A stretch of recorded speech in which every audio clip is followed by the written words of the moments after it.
মধ্যপ্রাচ্য কি আরও একটি বিধ্বংসী যুদ্ধের দ্বারপ্রান্তে? মার্কিন সংবাদমাধ্যম অ্যাক্সিওসের এক চাঞ্চল্যকর প্রতিবেদন বলছে, ইরান ইস্যুতে প্রেসিডেন্ট ডোনাল্ড ট্রাম্পের ধৈর্যের বাঁধ এবার সত্যিই ভেঙে গেছে। ওয়াশিংটনের অভ্যন্তরীণ সূত্রের দাবি, পর্দার আড়ালে ইরানের ওপর বড় ধরনের সামরিক অভিযানের চূড়ান্ত ছক কষছে হোয়াইট হাউস।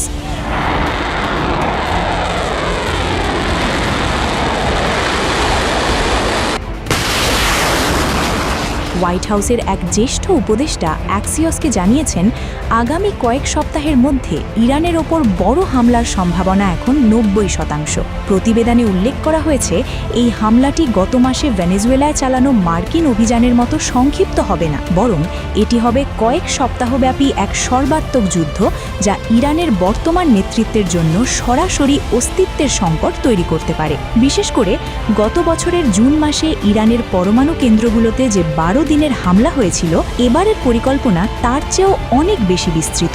সামরিক বিশ্লেষকদের মতে, এবারের মূল লক্ষ্য হবে ইরানের সামরিক অবকাঠামো সম্পূর্ণ গুঁড়িয়ে দেওয়া। প্রেসিডেন্ট ট্রাম্প বর্তমানে মধ্যপ্রাচ্যে তার বিশাল আর্মাডা বা রণতরীর বহর পাঠিয়েছেন। বর্তমানে মার্কিন নৌবাহিনীর বৃহত্তম রণতরী USS জেরাল্ড আর ফোর্ড মধ্যপ্রাচ্যের পথে। যদিও জেনেভায় মার্কিন ইরান পরমাণুর আলোচনা এখনও চলছে, তবে ট্রাম্পের ঘনিষ্ঠরা বলছেন, আলোচনা ব্যর্থ হলেই তিনি ট্রিগার চেপে দেবেন। মার্কিন জাতীয় নিরাপত্তা উপদেষ্টা জাস্টিস JD ভ্যান্স এবং ইসরায়েলি প্রধানমন্ত্রী নেতানিয়াহুর মধ্যে সাম্প্রতিক আলোচনার পর এই যুদ্ধের প্রস্তুতি আরও বেগবান হয়েছে।